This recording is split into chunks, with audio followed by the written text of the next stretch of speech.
kemarin hari Minggu ya, kami bisa melayani orang tua kami yang ada di Ngawi sekalian.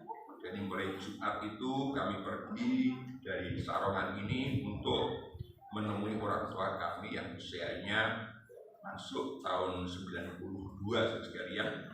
Dan oleh kemurahan Tuhan, orang tua kami sehat dan kami bisa menuruti yaitu kerinduannya untuk bisa melihat makam daripada ayah kami, karena selama 8 tahun beliau itu belum pernah melihat makamnya sekalian. Jadi saya ke sana dan bersama dengan anak kami dan cucu kami untuk bisa melayani orang tua itu sekalian.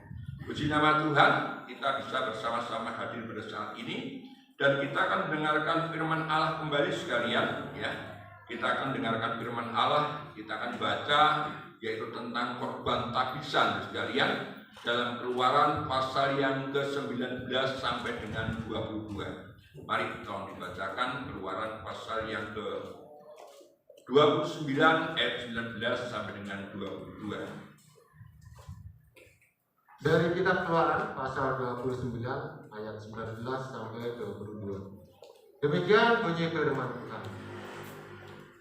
Kemudian haruslah kau ambil domba jantan yang lain. Lalu haruslah Harun dan anak-anaknya meletakkan tangannya ke atas kepala domba jantan itu.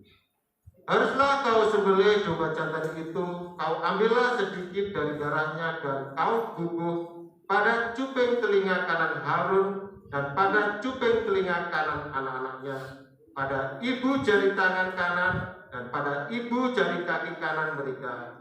Dan darah selebihnya kau siramkanlah pada mezbah sekelilingnya. Haruslah kau ambil sedikit dari darah yang ada di atas mezbah dan dari minyak urapan itu, dan kau percikanlah kepada Harun dan kepada pakaiannya dan juga kepada anak-anaknya dan pada pakaian anak-anaknya, maka ia akan kudus, ia dan pakaiannya dan juga anak-anaknya dan pakaian anak-anaknya. Dari domba jantan itu haruslah kau ambil lemaknya, ekornya yang berlemak, lemak yang menutupi isi perutnya, umbai hatinya, kedua buah pinggangnya, lemak yang melekat padanya, paha kanannya, sebab itulah domba jantan persembahan pentabisan. Ya, amin. Ya, puji nama Tuhan, saudara yang terkasih, inilah korban tabisan, yaitu korban di mana harus dipersembahkan sebelum orang itu melayani Tuhan. Ya, dari tahapannya, yang pertama itu kehidupan kita harus yaitu percaya bahwa dosa kita ini sudah diampuni Tuhan. Namanya korban penghapus dosa. Semuanya korban penghapus dosa itu harus dibakar habis sampai kotorannya. Artinya kita harus percaya dosa kita sudah dihapus oleh Tuhan semuanya, saudara. Lalu yang kedua adalah korban yang namanya korban penyerahan. Setelah kita itu ditebus oleh Tuhan, maka seorang yang sudah merasa ditebus Tuhan itu artinya dimiliki Tuhan. Kalau saudara sekalian pernah gadekno barang itu jangan digadekkan, ya, lalu ditebus, maka barang itu kembali menjadi miliknya si penebus itu. Dan demikian juga kita sebenarnya. Kehidupan kita dulu adalah kehidupan yang dimiliki oleh kuasa kegelapan, dimiliki oleh dunia, lalu sama Tuhan ditebus, dan ditebus itu dengan darah yang sangat mahal. Maka seharusnya kita sekarang ini menjadi miliknya Tuhan. Nah, kalau sudah menjadi miliknya Tuhan, tugas kita melayani Tuhan. Ya, jadi setiap anak Tuhan itu harusnya melayani Tuhan. Karena nanti kita semua di surga itu melayani Tuhan, tidak ada yang nganggur, saudara. Dikatakan oleh firman Allah, siang malam seluruh isi surga itu menyembah dan mengagungkan Tuhan. Nah, kalau tidak mulai sekarang, kita mau mulai kapan lagi? Nah, dalam korban tabisan itu telah kita dengarkan ayat yang ke-20 berbicara tentang tanda korban tabisan itu telinga kanan, jari tangan kanan, dan jari kaki kanan harus ada tanda darah. Ini berbicara tentang dengar-dengaran. Kalau kita ini dengar-dengaran firman Allah, perbuatan kita, perjalanan hidup kita pasti menjadi kesaksian. Tapi yang namanya dengar-dengaran aja suka, saudara. Cuma dengar-dengaran, kon rungokne firman Tuhan aja. Kadang-kadang kita banyak alasan. Nah, bagaimana kalau kita itu begitu, saudara? Ya, dan dikatakan firman Allah ayat yang ke-21, orang yang melayani Tuhan harus hidup dalam kekudusan. Harun dan anak-anaknya itu pakaiannya dipercik darah dan minyak urapan supaya kudus. Nah, ayat yang ke-22 ini berbicara tentang yaitu lemak, saudara. Dikatakan di sini, dari domba jantan itu haruslah kau ambil lemaknya, ekornya yang berlemak, lemak yang menutupi isi perutnya, umbe hatinya, kedua pinggangnya, lemak yang melekat padanya, paha kanannya, sebab itulah domba jantan persembahan pentabusan. Jadi lemak itu semua harus kita persembahkan kepada Tuhan. Ya, di dalam Imamat pasal yang ketiga, kita baca Imamat pasal yang ketiga, sekalian. Ayat yang ke-16, Imamat pasal yang ketiga, ayat yang ke-16. Dari kitab Imamat pasal 3 ayat yang ke-16. Demikian bunyi firman Tuhan. Imam harus membakar semuanya itu di atas mezbah sebagai santapan berupa kurban api-apian, menjadi bau yang menyenangkan. Ayat yang ke-14. Ayat ke-14. Kemudian dari kambing itu ia harus mempersembahkan lemak yang menyelubungi isi perut dan segala lemak yang melekat pada isi perut itu sebagai persembahannya berupa kurban api-apian bagi Tuhan. Dan lagi, kedua buah pinggang dan lemak yang melekat padanya yang ada pada pinggang dan umbai hati yang harus dipisahkannya beserta buah pinggang itu. Terus Imam harus membakar semuanya itu di atas mezbah sebagai santapan berupa kurban api-apian, menjadi bau yang menyenangkan. Segala lemak adalah kepunyaan Tuhan. Nah, ini sudah ya. Jadi korban tabisan itu adalah persembahan, segala lemak adalah milik Tuhan. Tidak boleh dimakan oleh siapapun juga. Iya, ya, ini korban tabisan itu begitu sekalian. Kalau kita baca di sini sekalian, ya, sama dengan Imam tadi.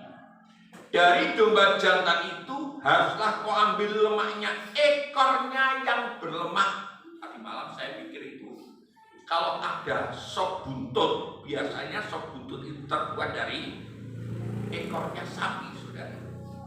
Tapi kalau ekornya domba itu seberapa, saudara? Ya, ekornya domba itu seberapa? Tidak ada orang yang suka. Wah, aku senang sop buntut, soko buntutnya medus. Nah, buntut itu makan saudara. Ya.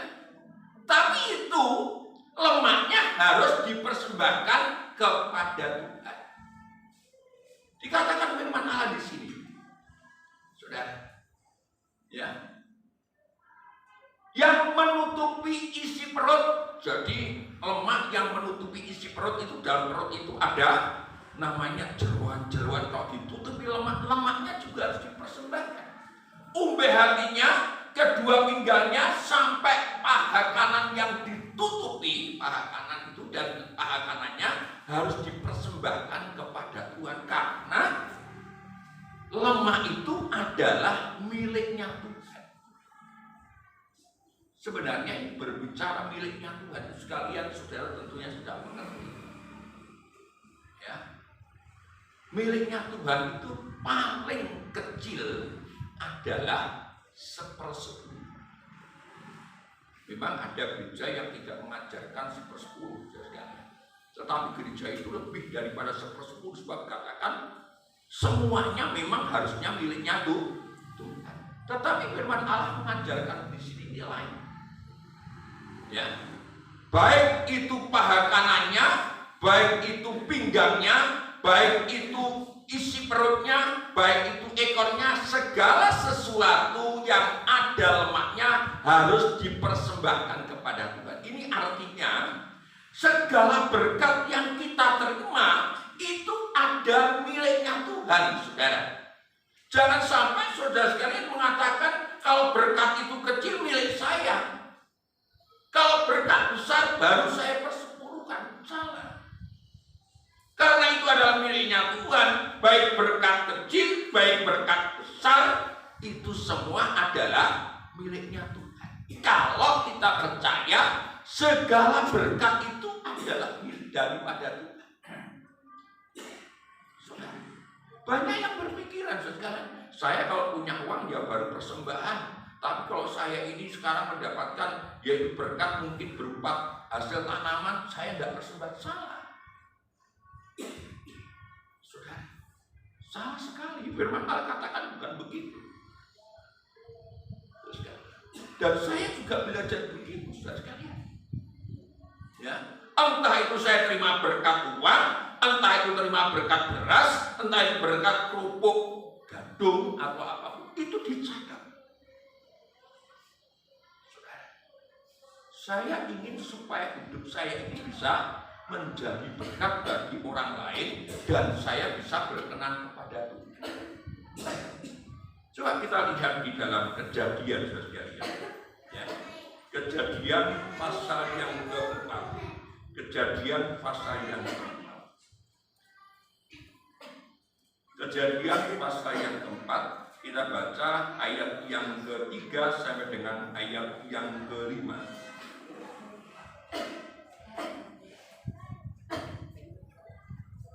Ya, Kejadian pasal yang keempat ayat 3 sampai dengan ayat yang kelima. Dari kitab Kejadian pasal 4 ayat 3 sampai 5. Demikian bunyi firman Tuhan. Setelah beberapa waktu lamanya, maka Kain mempersembahkan sebagian dari hasil tanah itu kepada Tuhan sebagai kurban persembahan. Habil juga mempersembahkan kurban persembahan dari anak sulung kambing dombanya, yakni lemak-lemaknya. Maka Tuhan mengindahkan Habil dan kurban persembahannya itu. Tetapi Kain dan kurban persembahannya tidak diindahkannya.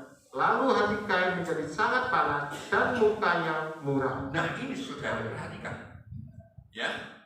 Habil mempersembahkan kurban sulung kambing dombanya, yakni lemak-lemaknya, artinya segala yang ada di dalam kambing yang ada lemaknya itu dipersembahkan kepada Tuhan.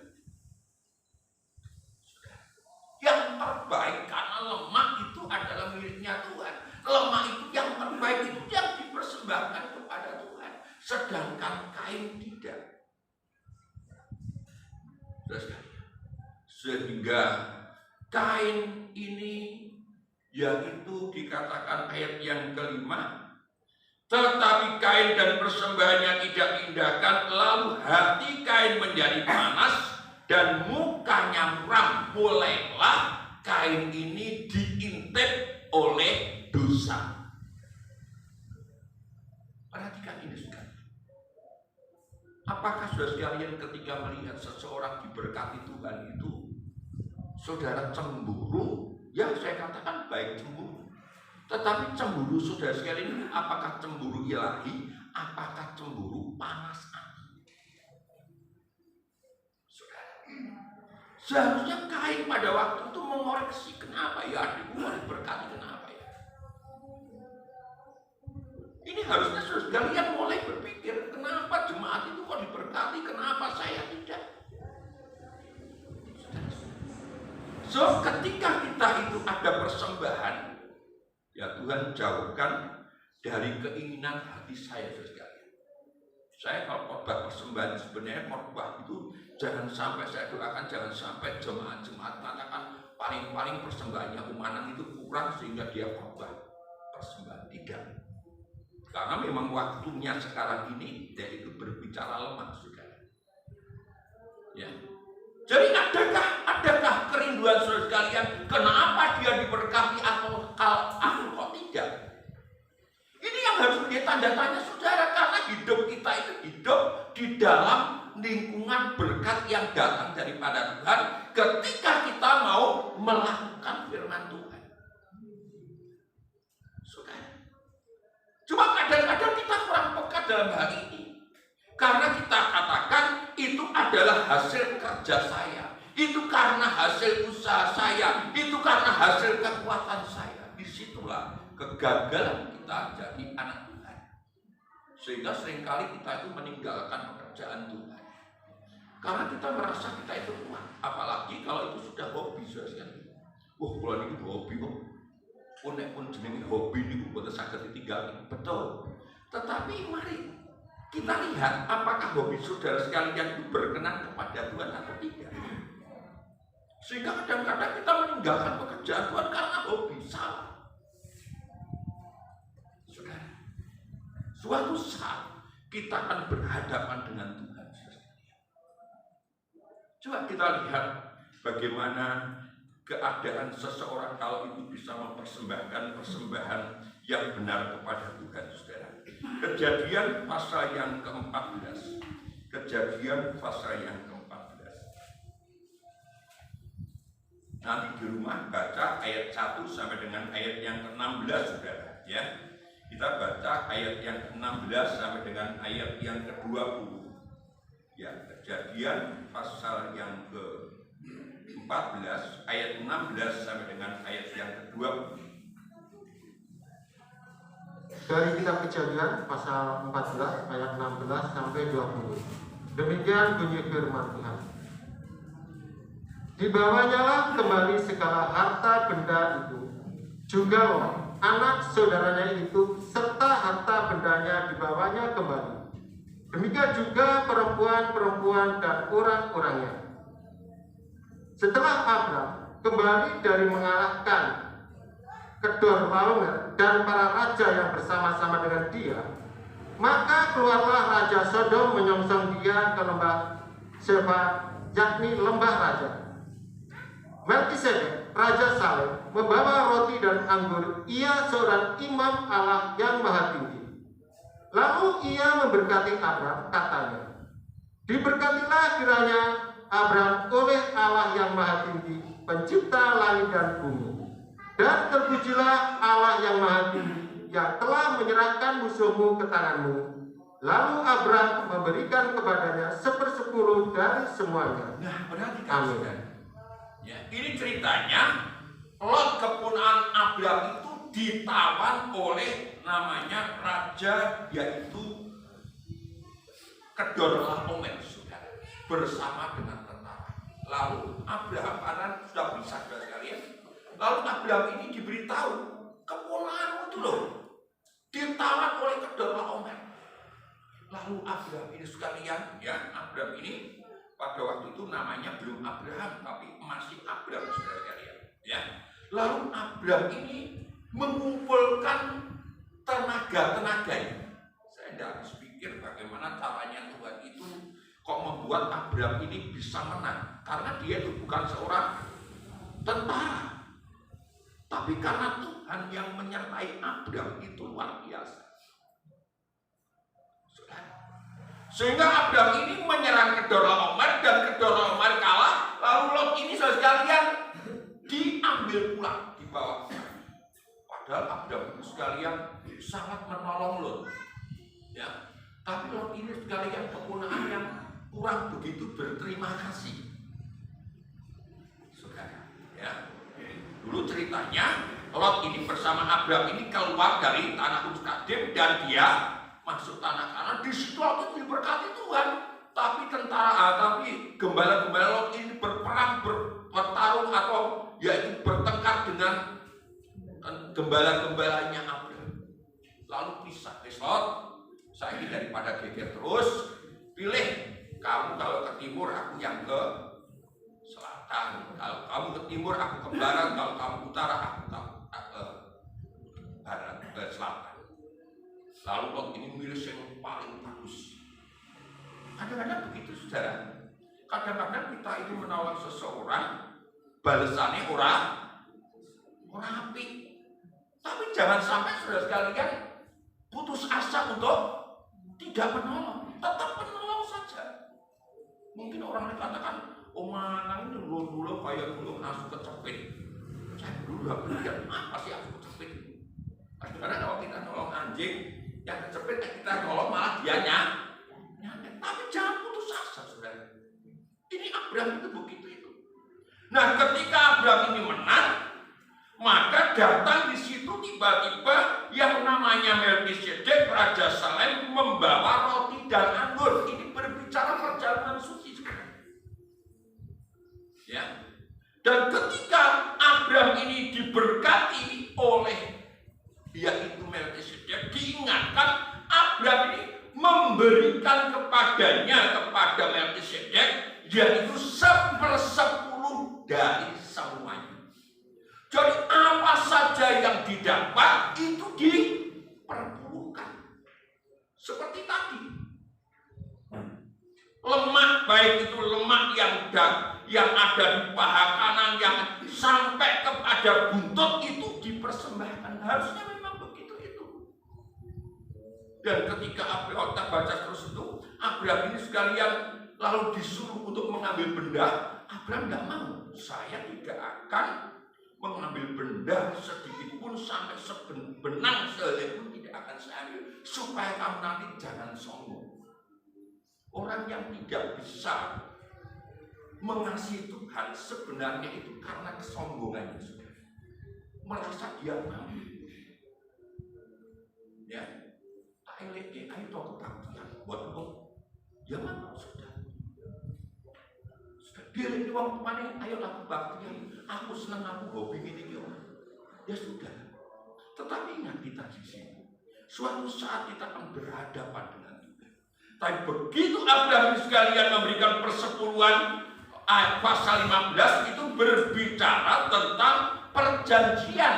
Jadi orang yang memberikan persepuluhan dan memberikan miliknya Tuhan, orang itu mendapatkan satu perjanjian dengan Tuhan.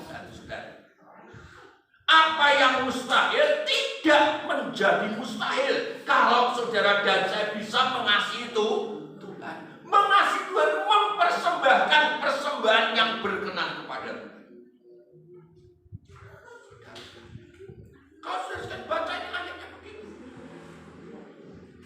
Ya, jadi Abraham itu setelah dia itu memberikan persembahan, lalu pasal 15 berbicara tentang janjinya Tuhan.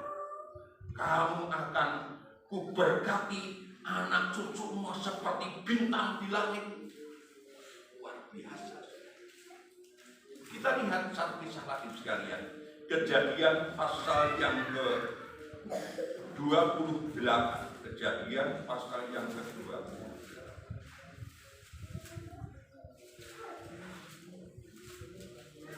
Kejadian pasal yang ke-28 ayat yang ke-20 sampai dengan ayat yang ke-22.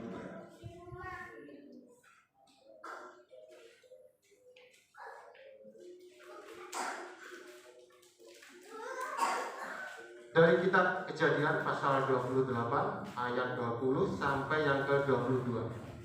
Demikian bunyi firman Tuhan.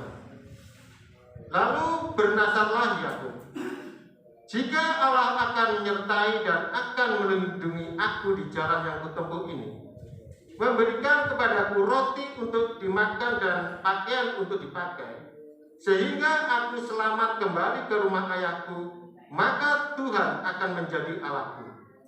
Dan batu yang kudirikan sebagai tugu ini akan menjadi rumah Allah. Dari segala sesuatu yang engkau berikan kepadaku, akan selalu ku persembahkan 1/10 kepadamu. Nah, ini saudara ya, ini cucunya Abraham. Kalau aku nanti itu diberkati Tuhan, maka aku akan memberikan persepuluhan dari segala sesuatu. Saudara sekalian, ketika saudara terima berkat itu, saya akan ungkapkan ini. Berkat itu lain dengan upah. Kalau upah itu karena saudara dan saya bekerja. Tetapi kalau berkat itu bukan begitu. Berkat itu adalah sesuatu yang kita syukuri karena itu datangnya daripada Tuhan. Walaupun kita bekerja, tetapi kita bisa merasakan tanpa Tuhan saya tidak akan bisa mendapatkan berkat ini. Jadi kita harus lain. Kalau kehidupan orang luar, dia mendapat gajian itu karena hasil kerjanya. Tetapi kalau saudara dan saya ini tidak. Kita ini bekerja, yaitu kita itu bisa mendapatkan berkat karena kita merasa semua oleh karena Tuhan. Dan kalau saudara sekalian lihat, pasal 28 ini, yaitu Yakub ini berbicara tentang berkat persepuluhan. Pasal 29 ini Yakub dilindungi oleh Tuhan sampai mempunyai anak, sampai mempunyai istri, sampai dia itu diberkati dengan berkelimpah. Jadi kalau kita memberikan persembahan atau mengembalikan miliknya Tuhan, maka pertama saudara sekalian mendapat janji daripada Tuhan. Yang kedua, saudara sekalian mendapatkan perlindungan dan mendapatkan kelimpahan berkat. Wah, saya senang sekali pagi hari ini. Saudara sekalian diam semua karena saudara sekalian memperhatikan. Ya. Saya berdoa supaya saudara sekalian bisa sungguh-sungguh melakukan firman Tuhan. Kita baca Maliaki pasal yang ketiga, saudara sekalian. Maliaki pasal yang ketiga. Ya, kalau sudah sampai waktunya ya kita harus terima ini, saudara sekalian. Ya, Maliaki pasal yang ketiga. Kita lihat betapa indahnya kalau kita ini mau mengembalikan miliknya Tuhan, saudara sekalian. Maliaki pasal yang ketiga. Kita baca ayat yang ke-6 sampai dengan ayat yang ke-12. Maliaki pasal 3 ayat yang ke-6 sampai dengan ayat yang ke-12.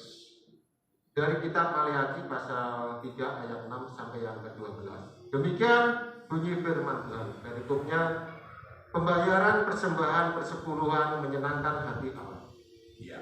Ayat 6. Bahwasanya aku, Tuhan, tidak berubah dan kamu, Bani Yakub, tidak akan lenyap. Sejak zaman nenek moyangmu, kamu telah menyimpang dari ketetapanku dan tidak memeliharanya. Kembalilah kepadaku, maka aku akan kembali kepadamu, firman Tuhan semesta alam. Tetapi kamu berkata, dengan cara bagaimanakah kami harus kembali? Bolehkah manusia menipu Allah? Namun kamu menipu aku. Tetapi kamu berkata, dengan cara bagaimanakah kami menipu engkau? Mengenai persembahan persepuluhan dan persembahan khusus, kamu telah kena kutuk, tetapi kamu masih menipu aku. Ya, kamu seluruh bangsa.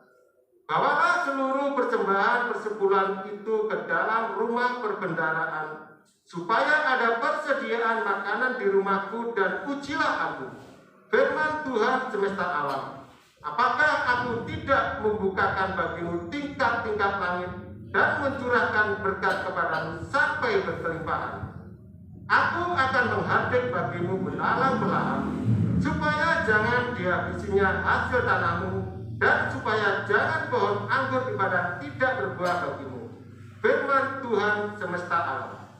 Maka segala bangsa akan menyebut kamu berbahagia, sebab kamu ini akan menjadi negeri kesukaan, firman Tuhan semesta alam. Nah, ini saudara ya, luar biasa ini. Dikatakan perikopnya, pembayaran persembahan persepuluhan menyenangkan hati Tuhan. Namanya pembayaran itu, kalau saudara sekalian sudah beli sesuatu, maka saudara sekalian harus bayar. Ya, tidak bisa. Untuk apa saudara sekalian bayar kalau saudara sekalian tidak beli sesuatu? Jadi kalau saudara sekalian sudah mendapatkan sesuatu, maka kita harus bayar. Firman Allah katakan nenek moyangnya telah menyimpang karena tidak memelihara ketetapan firman Tuhan.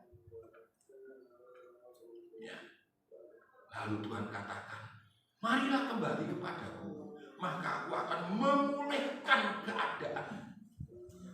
Jadi itu berkat yang kita terima, seharusnya kita terima sekian. Itu bisa Tuhan pulihkan kalau saudara mengembalikan kembali miliknya Tuhan.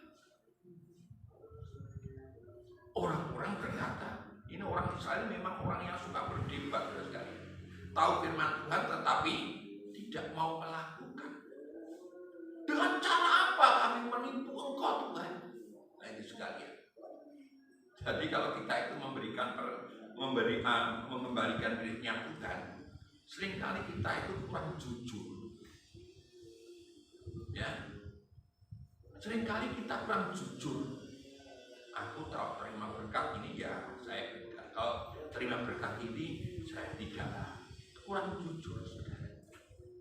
Tapi begitu kita jujur di hadapan Tuhan, ya, maka janji Tuhan, berkat Tuhan itu melimpah untuk saudara sekalian. Dikatakan situ, bawalah seluruh persembahan persepuluhan itu ke dalam rumah pemberaku, supaya ada persediaan makanan di rumahku, dan ujilah aku firman Tuhan semesta alam, apakah, nah ini janji Tuhan. Tuhan apakah tidak akan membuka tingkap-tingkap langitnya?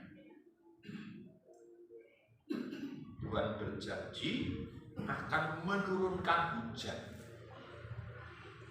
Ya, tingkap langit itu berbicara hujan supaya apa?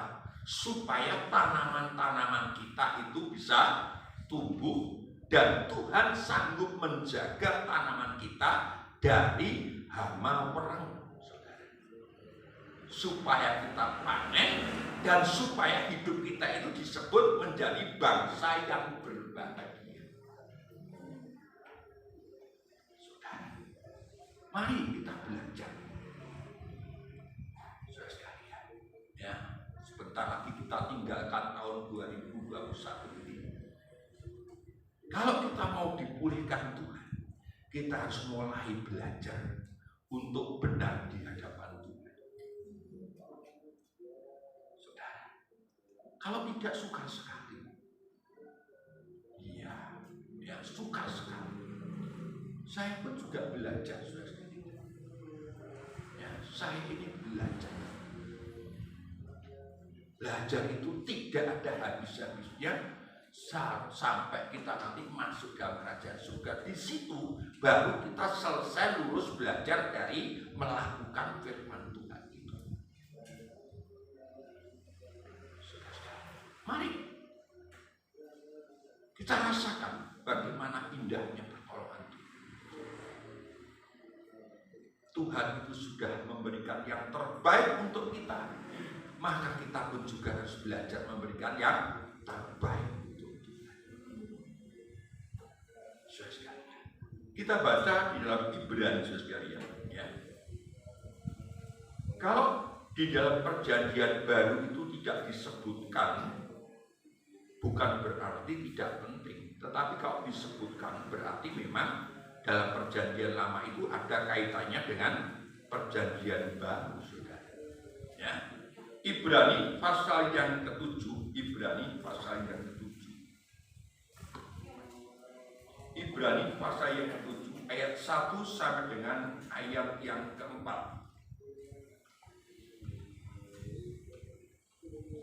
Ibrani pasal 7 ayat 1 sampai yang ke-4. Demikian bunyi firman Tuhan. Perikop Kristus dan Melkisedek. Ayat 1. Sebab Melkisedek adalah Raja Salem dan Imam Allah yang Maha Tinggi. Ia pergi menyongsong Abraham ketika Abraham kembali dari mengalahkan raja-raja dan memberkati dia. Kepadanya pun Abraham memberikan 1/10 dari semuanya. Menurut arti namanya, Melkisedek adalah pertama-tama Raja Kebenaran dan juga Raja Salem, yaitu Raja Damai Sejahtera. Ia tidak berbapa, tidak beribu, tidak bersilsilah, harinya tidak berawal dan hidupnya tidak berkesudahan. Dan karena ia dijadikan sama dengan anak Allah, ia tetap menjadi imam sampai selama-lamanya. Camkanlah betapa besarnya orang itu yang kepadanya Abraham, bapa leluhur kita, memberikan 1/10 dari segala rampasan yang paling baik. Terus ayat 5.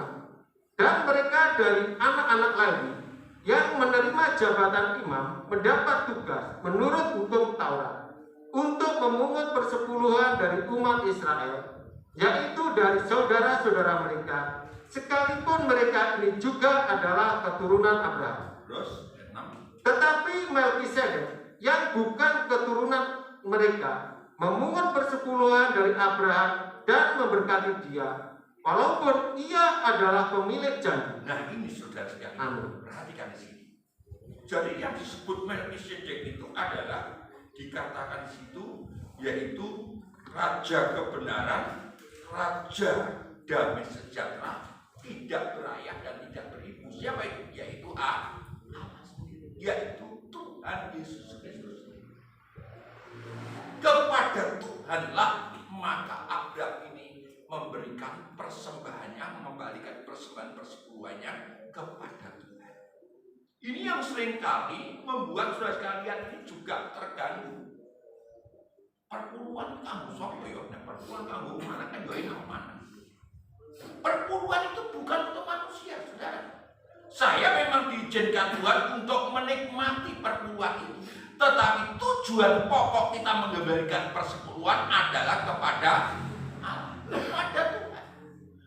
Ini yang harus menjadi pikiran kita. Selama kita masih mempunyai pikiran itu untuk manusia, maka sukar sekali saudara sekalian untuk memberikan persepuluhan itu. Dan kesukaran itulah yang akan membuat saudara sekalian tidak menerima janji dan berkat. Sudah, ini keras sekali saudara. Ya, tetapi harus kita lakukan. Sebab saudara sekalian, kalau tidak sangat bahaya sekali. Saudara sekalian, ya, semuanya harus berbicara tentang yaitu kemurahan Tuhan itu berlaku untuk kita semuanya. Saudara, saya khotbahkan kepada di Kalibuyung dan sekalian. Kalau kita sudah melayani Tuhan, ya, tetapi jemaat itu tidak mau berkorban, tidak mau mengembalikan miliknya Tuhan, maka si pelayan itu tetap mendapat berkat, yaitu Tuhan yang menjadi bagian si pelayan itu. Ini yang menjadi kekuatan saya. Saya bertahan 31 tahun itu karena Tuhan yang memelihara saya. Ya tentunya melalui saudara yang sadar tentunya. Kalau sampai hari ini saya ada, sungguh-sungguh semuanya karena kemurahan Tuhan. Dan kalau saudara lihat, bisa lihat. Coba semana, lihat catatannya perpuluhan kemana, bisa dilihat.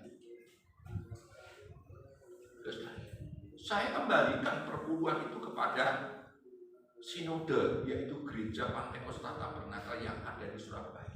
Setiap bulan saya kembalikan. Jadi tante ini nyata persembahan hari ini berapa, langsung puluhan. Nanti kalau sudah tutup bulan, saya kirimkan ke Surabaya.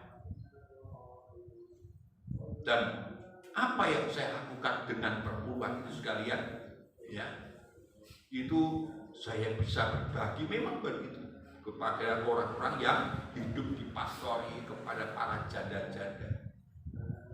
Jadi perpuluhan itu bukan saya makan sendiri. Oleh kemurahan Tuhan, ya, berkat itu tidak kurang, saudara. Tetap ada saja, katanya kutip, mengalir. Ya mengalir itu bagus. Yang penting telesi, ya, gak sampai garing, terus mana, ya. Enten mawon iki om. Kalau nabi mriki punika pun butuh, terus kula namun terus dalani banyu. Enggak apa-apa, sing penting teles. Tapi nek sampai garing, bahaya. Iya, karena nanti Tuhan itu menghukum bumi ini yang 1/10 itu mati, saudara. 10 manusia itu 1/10-nya itu mati. Dalam Wahyu pasal yang ke-11, ya, Wahyu pasal yang ke-11. Jadi Wahyu pasal 11 itu Tuhan mengutus Yohanes untuk mengukur bait Allah. Bait Allah itu adalah pribadi kita, diukur. Kerohanian kita itu diukur, ya. Dan dikatakan Tuhan itu mengutus 2 saksinya untuk bersaksi. Tetapi banyak orang yang tidak mau mendengarkan kesaksian itu. Bahkan 2 saksi yang namanya Elia sama Musa ini dipaten, saudara. Ya, di situ itu sangat kejam sekali, saudara. Ya, sangat kejam sekali mereka itu. Akhirnya mereka itu membunuh, yaitu saksi itu sekalian. Ya, nama Tuhan. Kita baca sekarang ayat yang ke-7. Ayat yang ke-7. Wahyu pasal 11 ayat yang ke-7. Dari kitab Wahyu pasal 11 ayat yang ke-7. Demikian bunyi firman Tuhan. Dan apabila mereka telah menyelesaikan kesaksian mereka, maka binatang yang muncul dari jurang maut akan memerangi mereka dan mengalahkan serta membunuh mereka. Dan mayat mereka akan terletak di atas jalan raya kota besar yang secara rohani disebut Sodom dan Mesir, di mana juga Tuhan mereka disalibkan. Dan orang-orang dari segala bangsa dan suku dan bahasa dan kaum melihat mayat mereka 3,5 hari lamanya, dan orang-orang itu tidak memperbolehkan mayat mereka dikuburkan. Dan mereka yang diam di atas bumi bergembira dan bersuka cita atas mereka itu, dan berpesta dan saling mengirim hadiah. Karena kedua nabi itu telah merupakan siksaan bagi semua orang yang diam di atas bumi. 3,5 hari kemudian masuklah roh kehidupan dari Allah ke dalam mereka, sehingga mereka bangkit, dan semua orang yang melihat mereka menjadi sangat takut. Dan orang-orang itu mendengar suatu suara yang nyaring dari surga berkata kepada mereka, naiklah kemari. Lalu naiklah mereka ke langit, diselubungi awan, disaksikan oleh musuh-musuh mereka. Pada saat itu terjadilah gempa bumi yang dahsyat, dan 1/10 bagian dari kota itu rubuh, dan 7.000 orang mati oleh gempa bumi itu, dan orang-orang lain sangat ketakutan, lalu memuliakan Allah yang di surga. Celaka yang kedua sudah lewat, lihatlah celaka yang ketiga segera menyusul. Nah ini saudara perhatikan. Jadi 2 saksi itu tidak disukai oleh orang-orang yang di bumi. Ini adalah orang-orang yang tinggal di bumi. Karena berita yang mereka dengar itu sangat menyakitkan hati mereka. Jadi kalau sekarang ada jemaat yang tidak mau mendengarkan firman Tuhan, itu bukan hanya sekarang, sampai nanti juga ada orang-orang yang tidak mau mendengarkan firman Tuhan. Padahal ini adalah yaitu hari-hari terakhir, hari-hari di mana Allah mencurahkan hukumannya. Sampai 2 saksi itu dibiarkan mati, tetapi 3,5 hari itu lalu Tuhan memasukkan rohnya mereka, dan mereka naik ke surga, disaksikan. Waduh, tiba-tiba benar, utusan Allah itu benar. Dan begitu mereka melihat itu, lalu Tuhan menghukum sampai dikatakan 1/10 bagian. Ini saudara, ini bukan 1/10, ini orang-orang yang rajin mengembalikan miliknya Tuhan, tidak. Memang Tuhan hukum karena mereka tidak mau mendengarkan firman Tuhan. Kalau saudara baca terus itu nanti hukuman. Dan dimulai sekarang ini, saudara. Mari kita belajar melakukan firman Tuhan. Sayangilah Tuhan. Karena Tuhan itu juga menyayangi kita. Tuhan itu memberikan berkat itu karena sayangnya Tuhan kepada kita. Tuhan hanya ingin mengatakan dan Tuhan ingin berkata, ini kamu saya berkati, sekarang kamu coba. Kamu saya lihat bagaimana sikapmu kepada kita. Bukan Tuhan itu ingin perbuatan, saudara, tidak. Tuhan hanya ingin supaya kita ini tahu mengembalikan miliknya Tuhan.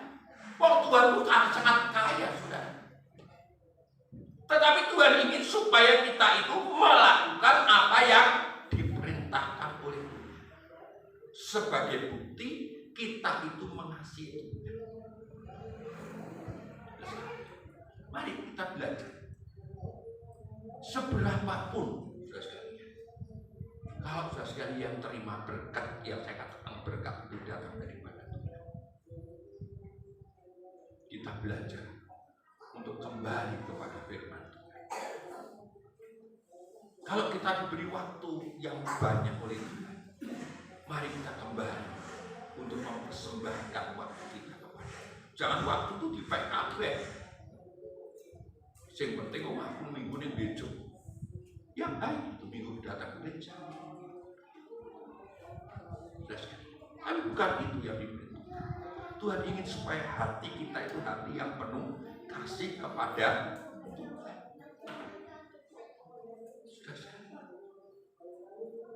Mari kita belajar. Suatu saat Tuhan akan tuntut itu kepada kita.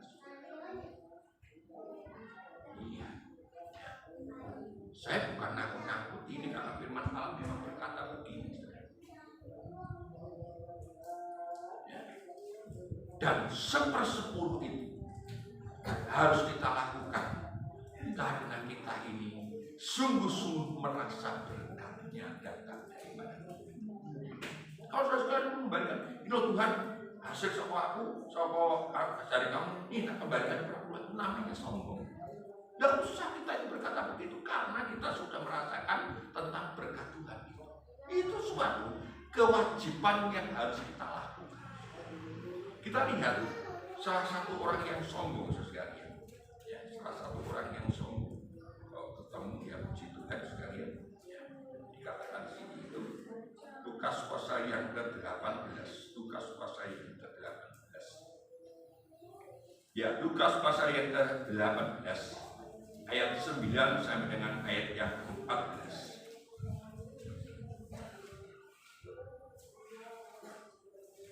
Dari kitab Lukas pasal 18 ayat 9 sampai yang ke-14. Demikian bunyi firman Tuhan.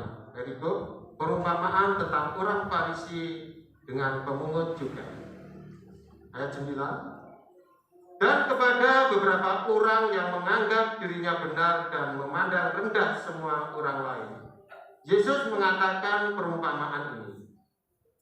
Ada 2 orang pergi ke bait Allah untuk berdoa. Yang seorang adalah Farisi dan yang lain pemungut cukai. Orang Farisi itu berdiri dan berdoa dalam hatinya begini, Ya Allah, aku mengucap syukur kepadamu karena aku tidak sama seperti semua orang lain. Bukan perampok, bukan orang lain, bukan pezina dan bukan juga seperti pemungut cukai ini. Ayat yang ke-12 perhatikan sekalian. Ayat 12. Aku berpuasa 2 kali seminggu. Aku memberikan 1/10 dari segala penghasilan. Nah, perhatikan di sini. Aku dikatakan aku berpuasa 2 kali seminggu. Aku memberikan, bukan mengembalikan, saudara. Aku memberikan 1/10 dari segala penghasilanku.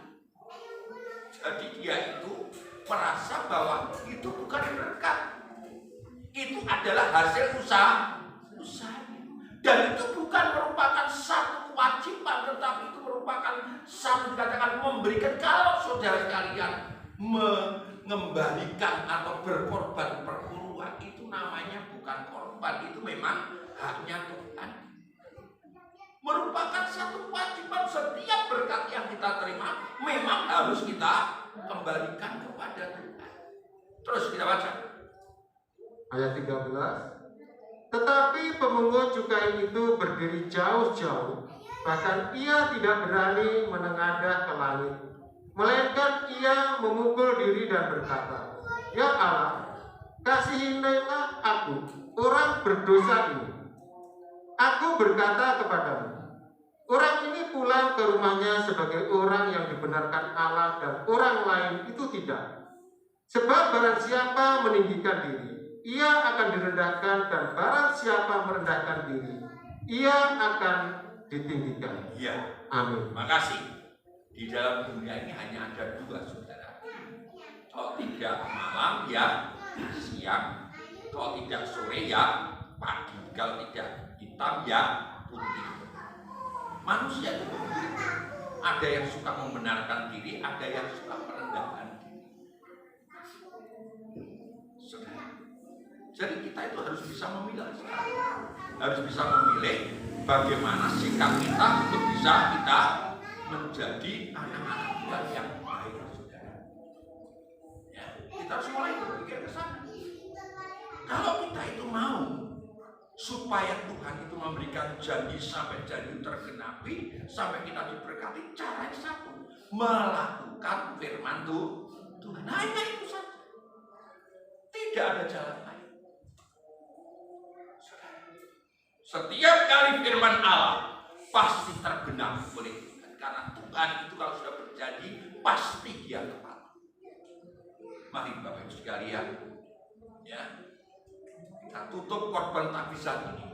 Kita belajar untuk memberikan yang terbaik kepada Tuhan. Ya, korban tahbisan adalah sikap kita bahwa hidup kita itu benar-benar hanya mendapat kemurahan Tuhan daripada Tuhan. Tuhan Yesus memberkati kita semua sekalian. Mari kita sama-sama balik berdiri dan kita akan terima perjamuan suci sekalian. Haleluya. Kita ingatkan pujian, ku tak melupakan, ku tak dapat melupakan.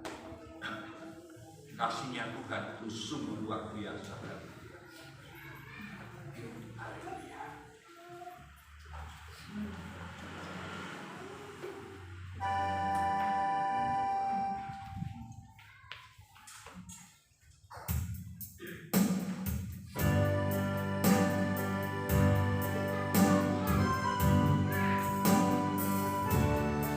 Kalau kita terima berkat, tentunya kita tidak akan bisa melupakan.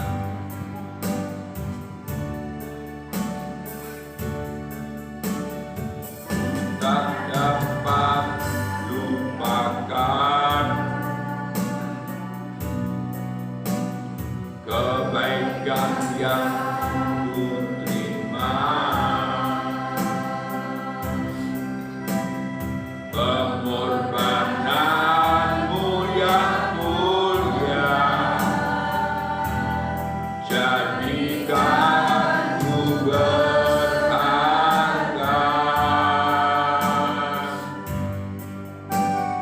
Terus menerima aku apa adanya, kekuatan kasih-Mu nyata memurnikan hidupku. Haleluya. Oh, bukan Tuhan yang melihat rupa, oh, bukan Tuhan yang memandang harta, hati hamba yang selalu Kau cari, ku persembahkan kepadamu. Ku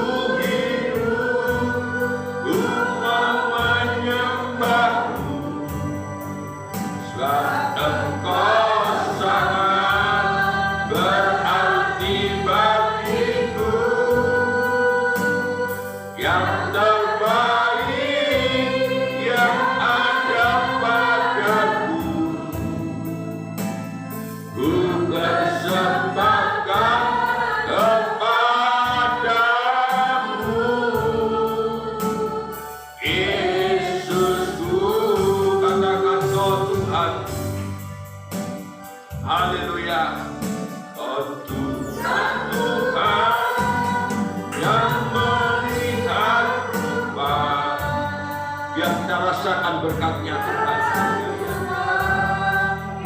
Sehingga kita bisa memberikan yang terbaik kepada Tuhan. Waktu kita, tenaga kita belajar memberikan yang terbaik kepada Tuhan. Ku bertemukan di dalamku, selama ku hidup, ku mau menyembah. Jangan kita tidak menyadari, mari kita berikan yang terbaik kepada Tuhan.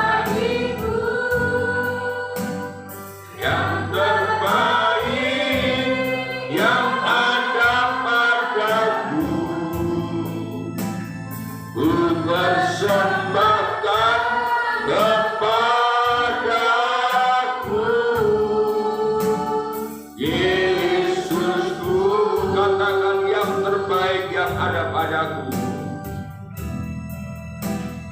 Yang terbaik yang ada padaku,